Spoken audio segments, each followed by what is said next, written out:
Hello, I'm really glad you're here tonight. This hour is different from the rest of the day. It doesn't ask you to decide anything. It doesn't ask you to perform, or explain, or keep up. It simply invites you to lie still and let your thoughts move at their own pace. As the years pass, nighttime becomes a kind of companion, a place where the mind is free to wander without interruption, where memories return, not urgently, but patiently, where understanding settles in quietly, without needing words. Later in life, the mind doesn't race the way it once did. It reflects, it revisits, it connects dots that once seemed unrelated, and it does this most honestly when the lights are off and the world has gone silent. This space is for those thoughts, the ones that don't surface during the day, the ones that arrive only when you're alone with yourself, resting, remembering, and gently making sense of a long lived-in life. So take a slow breath, let your body soften into the bed, and allow this night to meet you where you are. And now, before we begin, if this kind of honest, gentle reflection speaks to you, take a moment to like this video and subscribe to the channel. And down in the comments, tell me where you're listening from and what time it is where you are right now. There's something comforting about knowing we're all here together, scattered across time zones, but united in these late hours when the world finally grows still.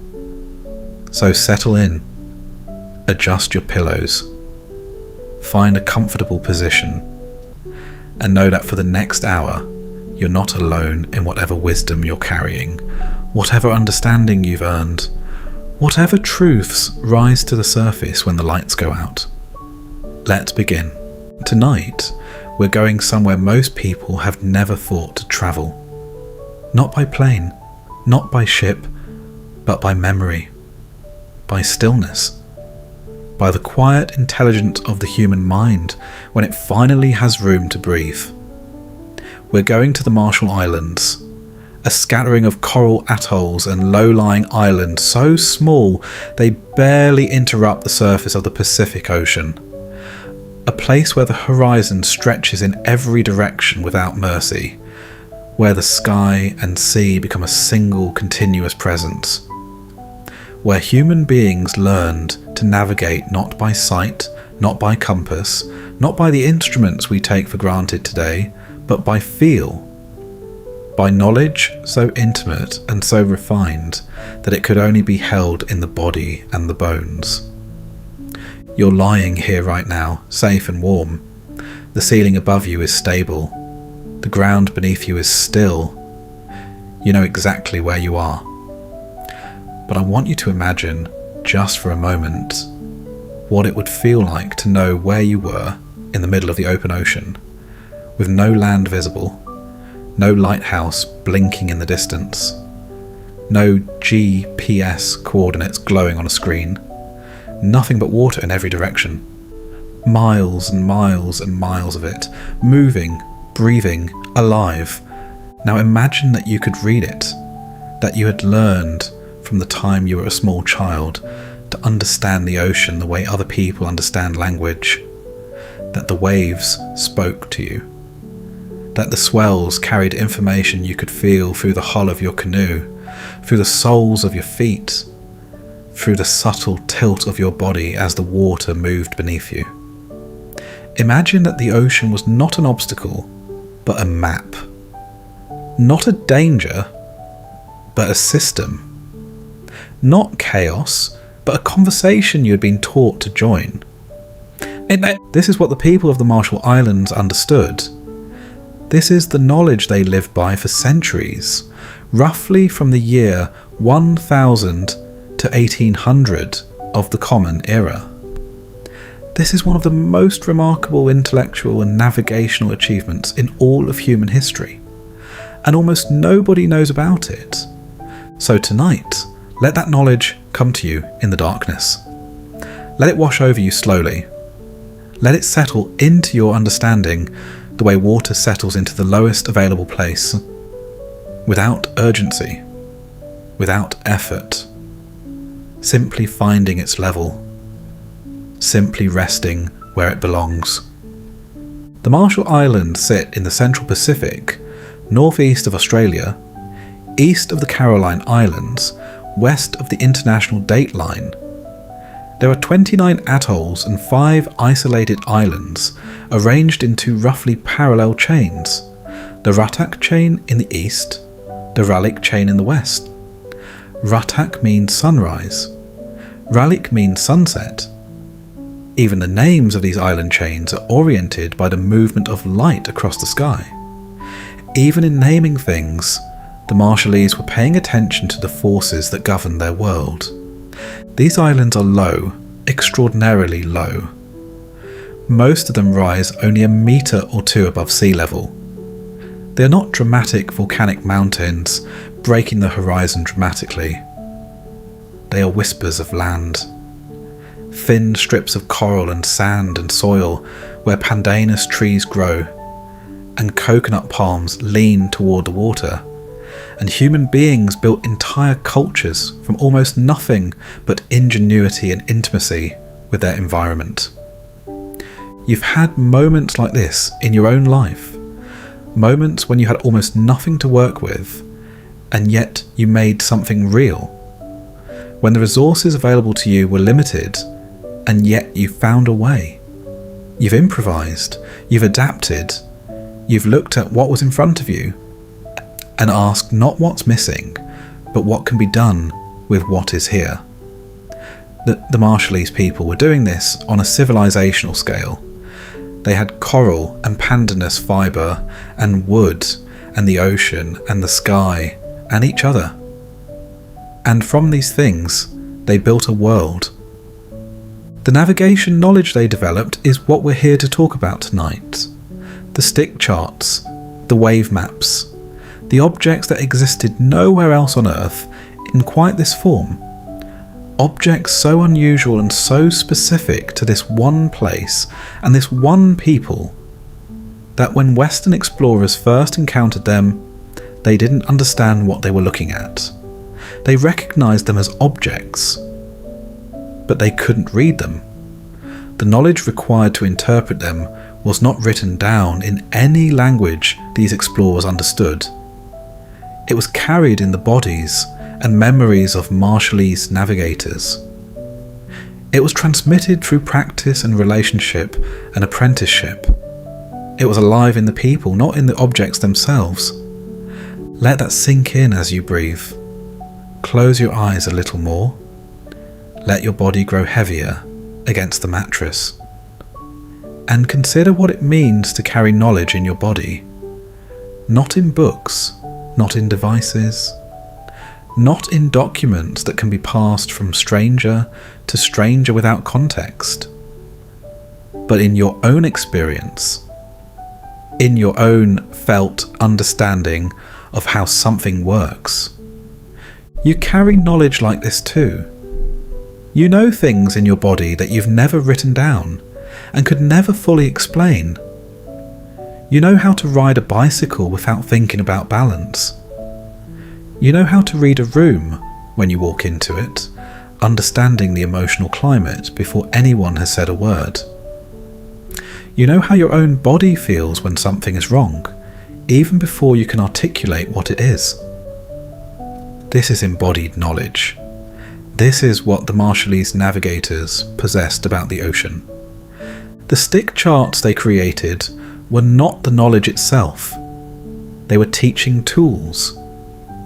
They were objects used on land, in training, to help apprentice navigators develop their mental models of the wave patterns surrounding the islands. The charts were made from the ribs of palm fronds and the midribs of pandanus leaves, bent and lashed together with coconut fibre senet cord into intricate frameworks of curved and straight sticks. Shells were attached at certain points to represent specific islands. The curves and angles of the sticks represented the patterns of ocean swells, the way waves bent and reflected around the islands, the way currents moved, the interference patterns created where multiple wave systems met. There were different types of charts. The matang was the most abstract. It was a small square or diamond-shaped chart, a training tool designed to teach the general principles of wave refraction and deflection. It wasn't a map of a specific place. It was more like a diagram of a concept. Like a grammar lesson before you learned to read. You would study the matang and understand the rules. How swells bend around an island. How the presence of land changes the movement of water even when that land is far beyond the visible horizon. How a navigator in the middle of the ocean could detect the unseen presence of an island through the subtle changes in wave behaviour beneath his canoe. The rebbelib was larger. It was a regional chart depicting the wave patterns and relative positions of multiple islands across a wider area. It served as a reference, a tool for memorization and discussion, a way of talking about the ocean and its patterns with other navigators. The meddo was smaller and more specific. It depicted a particular passage between islands, the wave patterns of a single route, the specific conditions a navigator would encounter on a journey from one known point to another. And here is the part that matters most, the part that makes these objects unlike almost anything else in human history. The charts were not taken on the canoes during actual voyages. The knowledge was taken. The navigator, who had spent years studying these charts, who had internalized the wave patterns they depicted, who had felt with their own body the subtle swells and counter-swells described by those bent sticks, that navigator carried the chart inside themselves. They were the instrument. They were the map. Lie still for a moment and feel how extraordinary that is. In your own life, you've memorized things. Phone numbers in the years before phones remembered them for you. The layout of a city you lived in for years, so thoroughly internalized you could navigate it in the dark. The feel of a particular tool in your hand, a cooking knife, a steering wheel, a paintbrush, so familiar that it became an extension of your body rather than a separate object. The Marshallese navigator memorized the entire Pacific, or at least the portion of it that mattered for their world, and they trusted that memorization with their lives, with the lives of everyone in their canoe. The canoes themselves were masterpieces. The Marshallese built outrigger canoes, called wallap for the largest ocean-going vessels, that were designed specifically for the conditions of the Pacific. They were narrow and fast, with a single outrigger float extending to one side for stability. They could be sailed in either direction, with the crew shifting sides depending on which way the wind blew, so there was no fixed bow or stern, but rather two ends of equal importance, like a sentence that could be read from either direction. The sail was woven from pandanus leaves. And here we come to the pandanus, which in the Marshall Islands is not merely a tree, but a civilization. The pandanus tree is a tropical plant with long spiky leaves and large fruit clusters. It grows abundantly on low coral atolls, and the Marshallese used virtually every part of it. The leaves were woven into mats, into sails, into baskets, into the roofing of homes, into the containers that held food and water. The weaving was done by women primarily, and it was not a simple skill.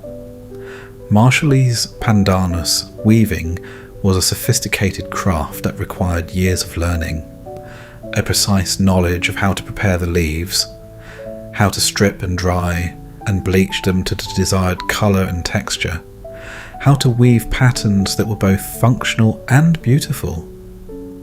The patterns carried meaning. Different designs indicated different things: status, occasion, regional identity.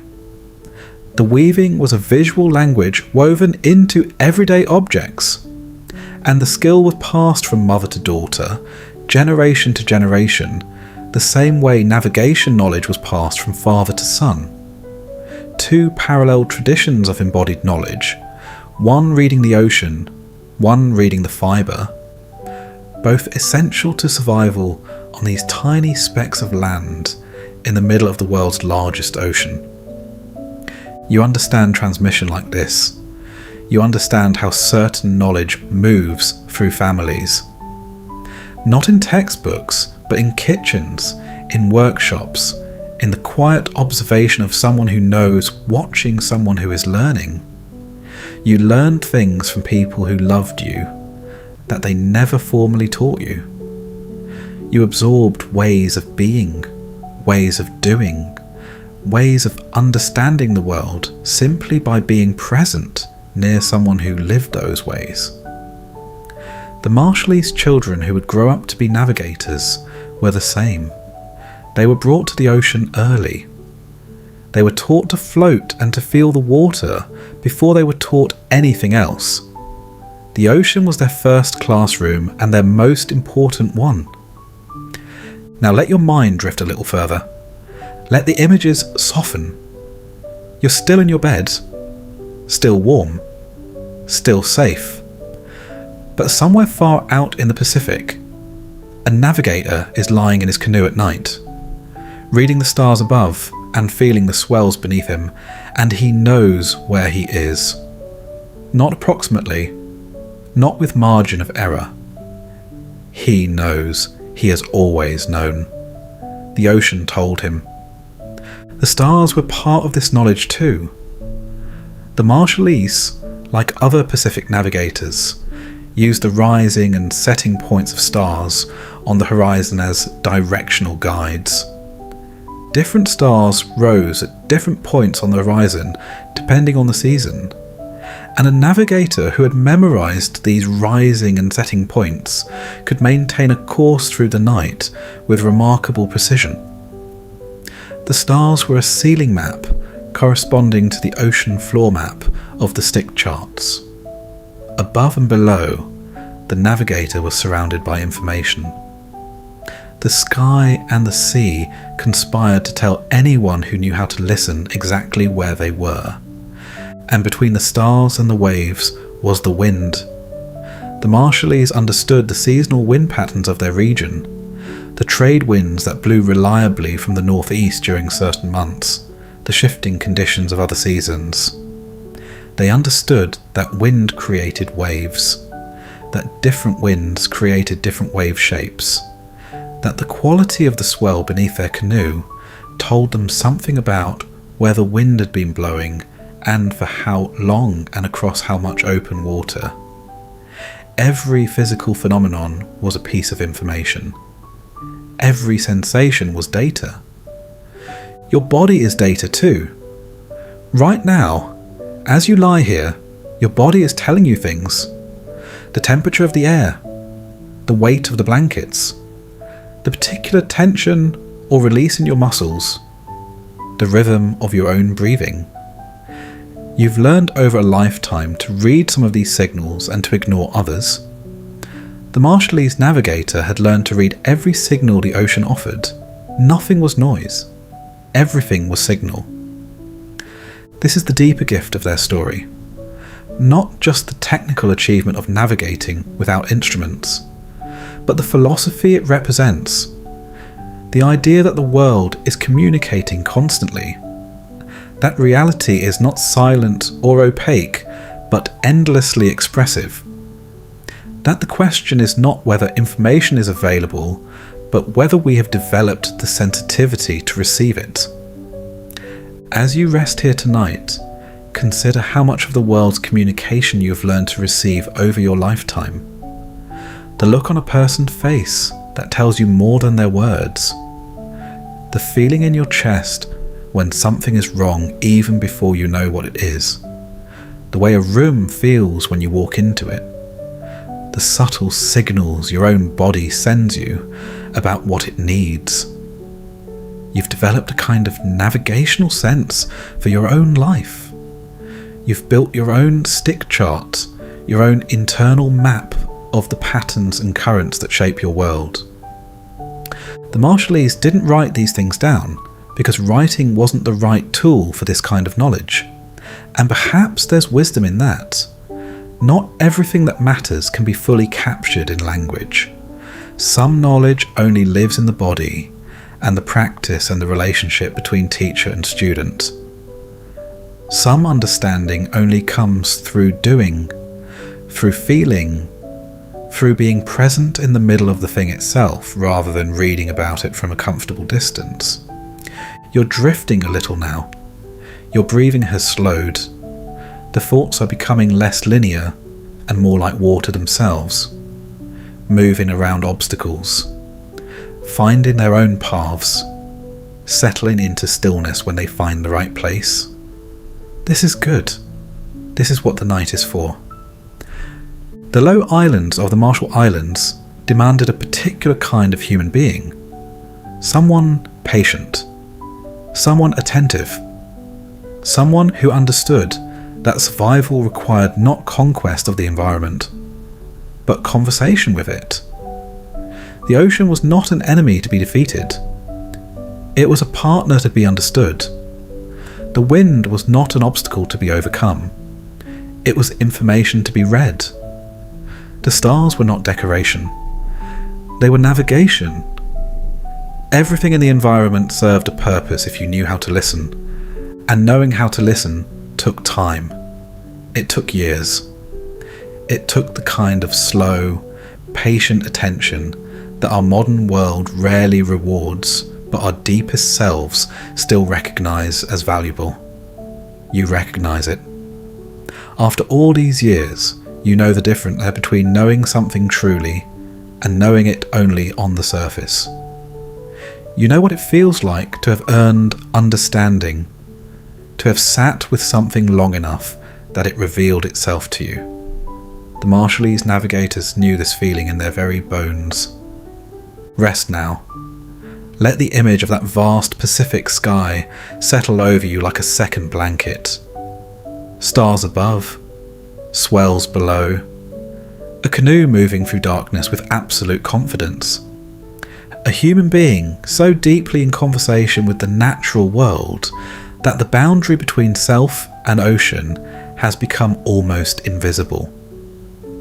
You'll receive the second half of this journey when you're ready. For now, let this first half carry you. Let the waves of the Marshall Islands rock you gently towards sleep. The canoe is still moving. Even here, even now, in the darkness of your room, you can feel it if you let yourself. The gentle rocking, the slow rise and fall of something larger than yourself carrying you forward. This is what the Marshallese navigator felt every moment of every voyage. Not the terror of being small in a vast ocean, but the comfort of being held by something ancient and reliable. The ocean was not indifferent to them. It was communicating, always communicating. And they had learned, over generations, over centuries, how to receive what it was saying. You've been carried by things larger than yourself too. You know this feeling, even if you've never named it.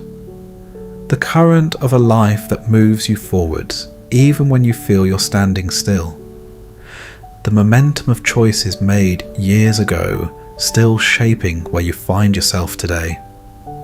The invisible forces of love and habit and history that carry you through days when your own effort feels insufficient. You've been navigated by forces you couldn't always see, and somehow, like the Marshallese navigator, you've arrived. Again and again, you've arrived. Now let the second part of this journey begin.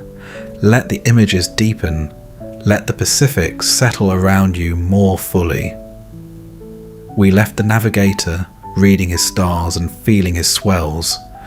We left the women weaving pandanus in patterns that spoke without words.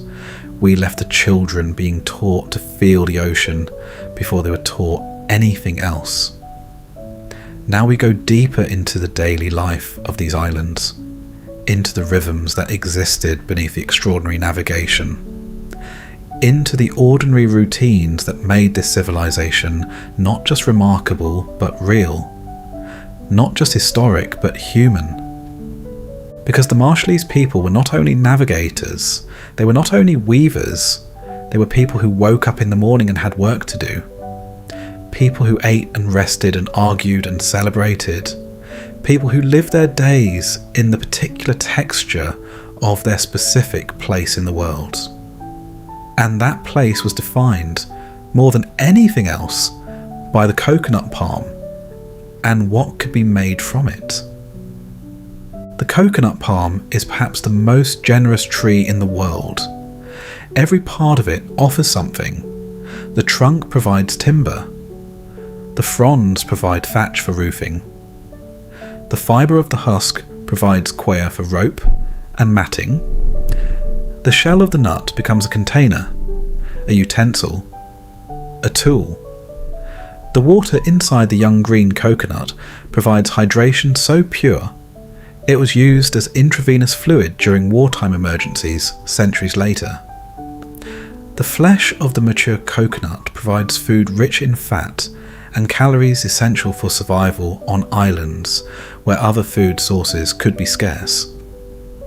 And the dried flesh of the coconut, the white meat extracted from the mature nut and dried in the sun or over gentle heat, becomes copra.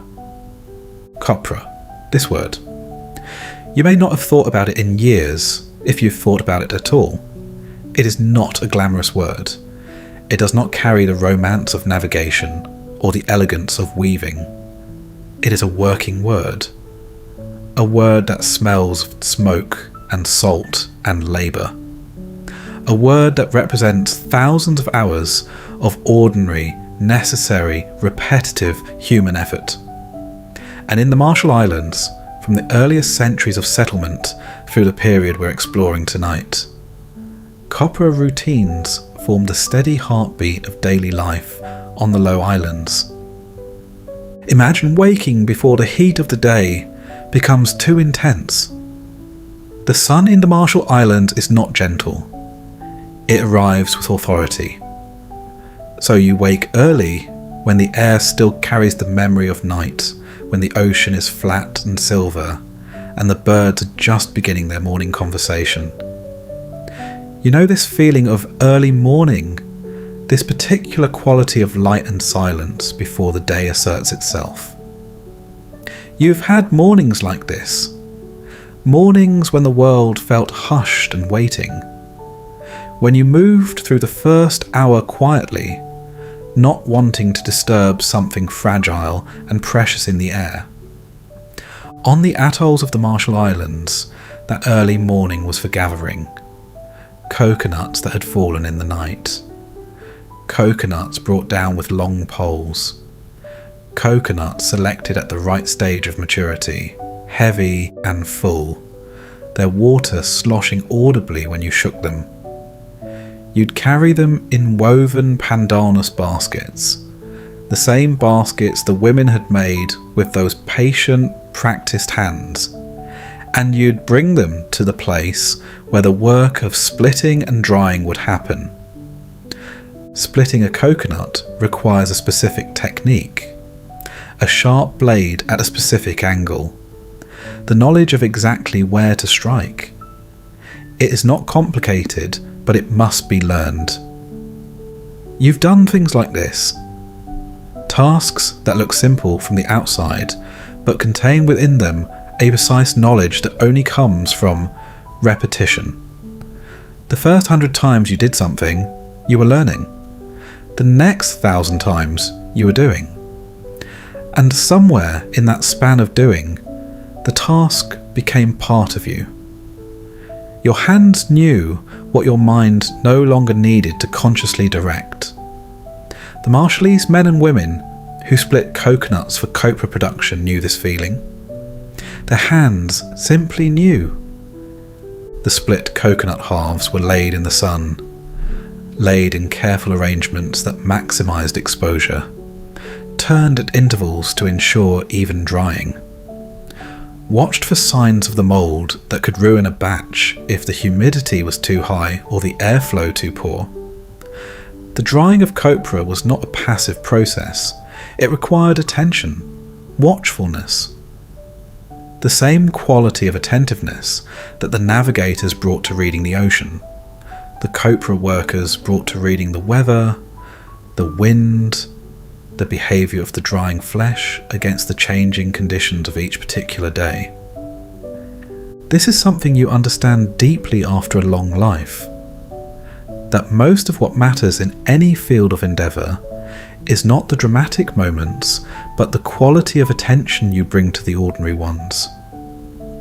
The famous voyages of the Marshallese navigators are what history remembers, but the 10,000 ordinary days of watching and working and maintaining and attending to small tasks with care, those are what made the voyages possible. The extraordinary is always built on the ordinary. The remarkable is always grown from the routine. The copra, once dried, became the economic foundation of atoll life. It was traded. It was stored. It represented wealth in a world where the accumulation of durable goods was difficult on small storm-vulnerable islands. You couldn't build a palace on an atoll that rose only 2 meters above sea level. You couldn't hoard land when land was so scarce, but you could accumulate copra. You could build relationships through trade. You could become known as a reliable producer of quality dried coconut, someone whose copra was worth accepting in exchange for other goods. The social architecture of Marshall Islands life was built on these exchange relationships. Chiefs, called outrigger, held authority over land and resources and distributed access to both in complex arrangements that required navigating human relationships with the same sophistication that navigators navigated the ocean. The social currents were as real as the ocean currents. The interference patterns of status and kinship and obligation were as complex as the wave patterns depicted on the stick charts, and understanding them required the same quality of developed, embodied intelligence. You've navigated social worlds like this. You've understood, perhaps without ever articulating it to yourself, that the relationships in your life have their own currents and eddies, their own patterns of flow and resistance, their own wave behaviours that change when obstacles are introduced. You've learned to read people the way the Marshallese learned to read the ocean, to feel the subtle shifts before they become obvious, to know from small signals what the larger condition is. This is wisdom. This is what a lifetime of paying attention produces. Let your body soften a little more now. Feel the mattress beneath you and the blankets above you, and let both of them hold you completely. You don't have to do anything. You don't have to navigate anything tonight. You've done enough navigating.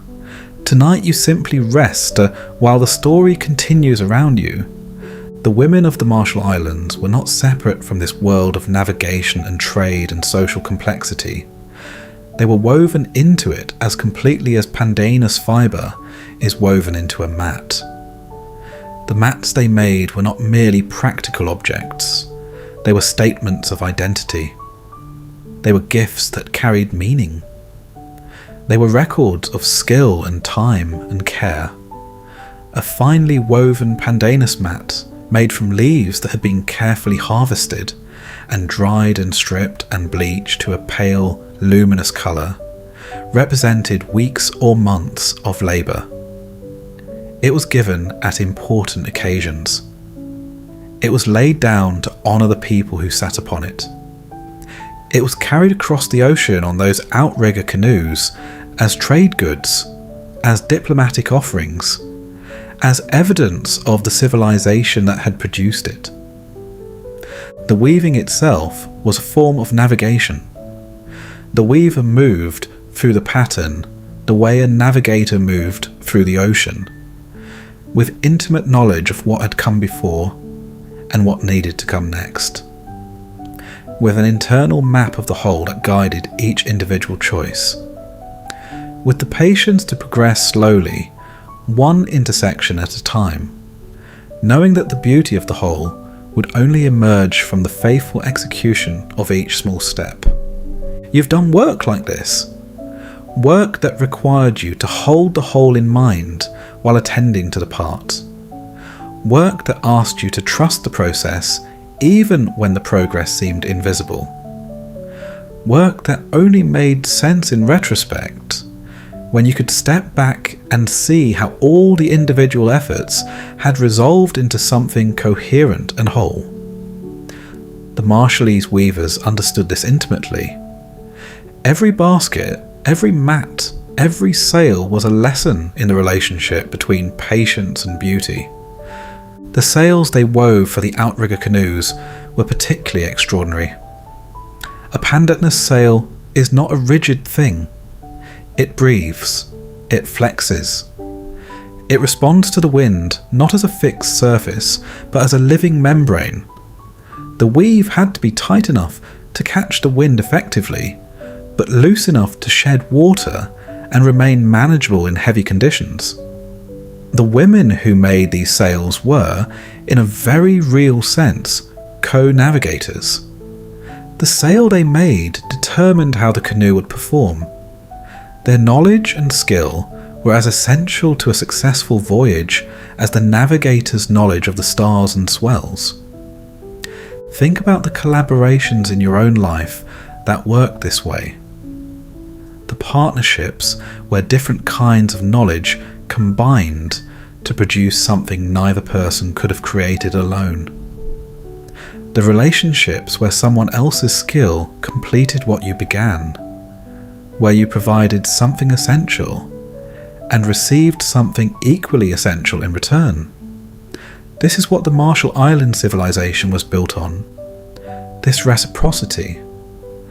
This understanding that survival required the full contributions of everyone, that no single kind of knowledge was sufficient, that the navigator needed the weaver, and the weaver needed the copra workers, and the copra workers needed the chiefs who managed the land, and the chiefs needed the navigators to maintain the inter-island relationships that kept the whole system alive. It was a web. A complex, interdependent, beautifully functioning web of human knowledge and relationship. Not perfect, never perfect. Human communities are not perfect, but resilient, remarkable in its resilience. This tiny civilization on these whisper-thin strips of coral land in the middle of the world's largest ocean sustained itself for centuries through the sheer quality of its accumulated knowledge and the depth of its relationships. The nights on the atolls were different from your nights. You know this. The darkness there was more complete. No streetlights. No glow of cities on the distant horizon. The stars were not decorations in the sky, but the dominant presence of the night. They were so numerous and so bright that they cast shadows. The Milky Way was not a pale suggestion, but a blazing river of light arching from horizon to horizon. And the navigators who lay awake at night, whether on land or at sea, knew every major star in that river, knew their names, knew their rising points, knew what their position told them about the time and season and direction. You've looked up at night skies in your life, perhaps not often enough. Perhaps there were periods when the rush of ordinary days kept your eyes directed mostly at the ground in front of you. But there have been moments Moments when you lay on your back somewhere and looked up and felt the sky become real in a way it usually isn't. When the stars stopped being background and became present. When you understood, briefly, viscerally, that you were on a small rock, hurtling through an enormous darkness. And that this darkness was not empty, but full of information, full of beauty, full of things that have been there since long before you arrived and will continue long after you're gone. The Marshallese navigators lived in that understanding every night. The cosmos was not abstract to them. It was practical. It was the roof of their navigation system, and they moved beneath it with confidence because they had done the work of knowing it. Because they had sat with teachers and asked questions and looked up at the same stars night after night until the stars became familiar. Until the sky became a place they knew the way you know the inside of your own home. In the dark, without thinking. Simply knowing where everything is. Your life has given you knowledge like this about certain things. About the people you love most deeply, about the work you've given your best years to, about the territory of your own interior life. You know things about these areas of your existence the way the navigator knows the sky. Not because you studied them from the outside, but because you've lived inside them. Because you've been there in the dark and found your way, again and again, found your way. The stick charts were never meant to be permanent. They were made, used in teaching, and eventually they wore out or were replaced. New charts were made as knowledge evolved, as navigators refined their understanding of particular passages, as younger navigators began contributing their own experience to the collective body of knowledge. The charts were living documents in the truest sense. Alive because they were constantly in dialogue with the living experience of the people who made and used them. This impermanence was not a flaw. It was part of their nature. The knowledge was not meant to sit in a glass case. It was meant to move, to be transmitted, to live in bodies and minds, rather than on museum shelves. When Western collectors began acquiring stick charts in the 19th century, they acquired the objects, but not the knowledge. The objects without the knowledge are beautiful. They're fascinating. They speak of sophistication and intelligence and a remarkable relationship with the natural world, but they're silent about the actual content of what they once taught. The knowledge that animated them lived in people who were no longer being asked to pass it on, people whose world had been transformed beyond recognition by contact with colonial systems that saw their knowledge as primitive rather than profound. This loss is real. It deserves acknowledgement in the quiet of this night. The world lost something when that transmission was interrupted. Not completely, not forever. There are Marshallese people today who are working to recover and revitalise this knowledge, who are studying the stick charts in museums and working with elders and testing theories about wave patterns in open water, who are refusing to let the interruption become a permanent ending. This matters. Recovery is always possible. Continuity can be restored even after it's been broken. The knowledge, or something essential about it, can be called back. You know about this kind of recovery, about returning to something after a period of separation, about finding that certain knowledge, once learned, never fully disappears, about rediscovering in yourself capacities you thought were lost. The body remembers. The deep mind remembers. Things learned in the bone don't vanish completely, even when they're not being practiced. The Marshallese navigational tradition is finding this to be true.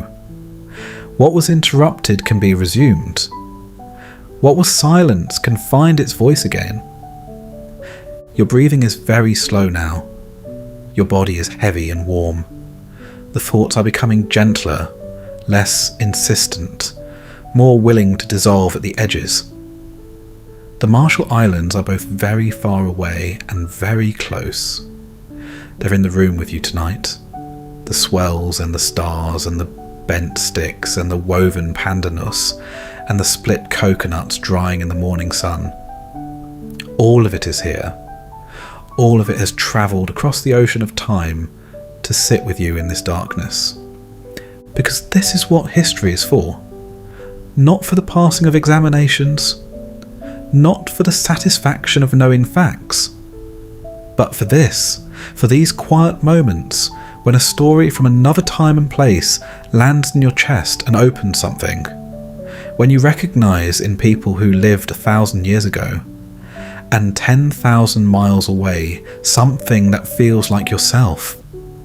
When the distance collapses, and what remains is simply human beings doing the work of being alive with intelligence and care and patience. You are part of this story, not the Marshallese part, but the human part. The part about learning to read the world you live in. The part about passing knowledge from one generation to the next through patient demonstration and loving attention.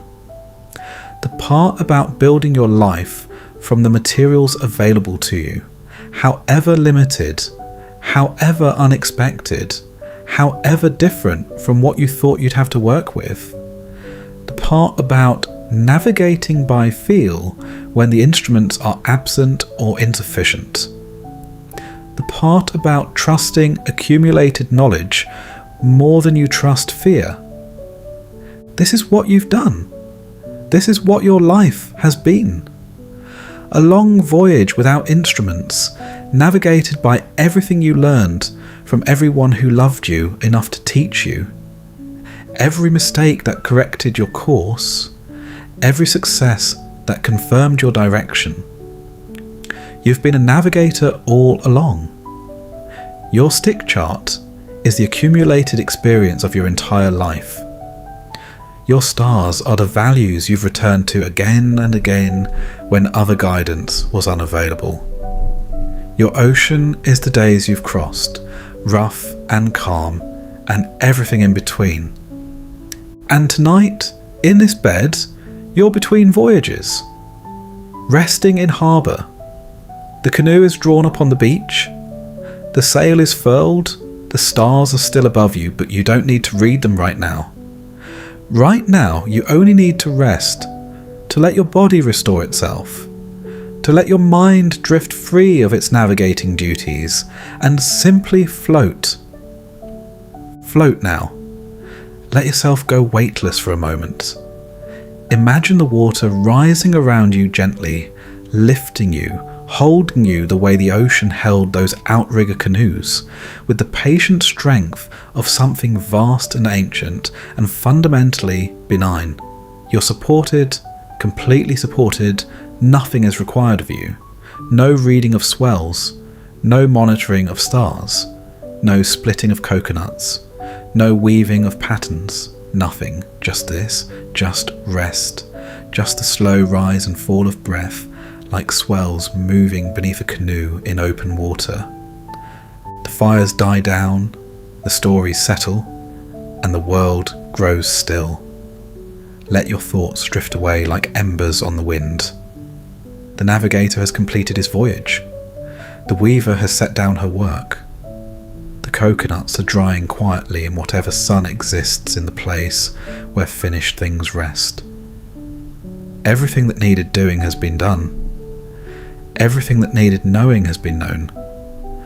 The stick charts have given up their secrets gently, in the darkness, to someone willing to lie still long enough to receive them.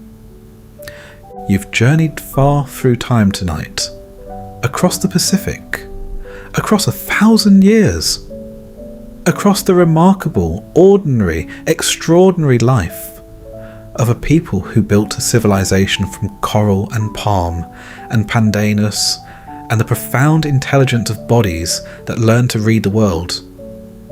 You've travelled all of this without leaving your bed, without opening your eyes, without going anywhere at all. And yet you've been somewhere. Somewhere real. Somewhere that has left something in you. Some small residue of understanding. Some quiet recognition of what human beings are capable of when they pay close attention to the world around them and to each other.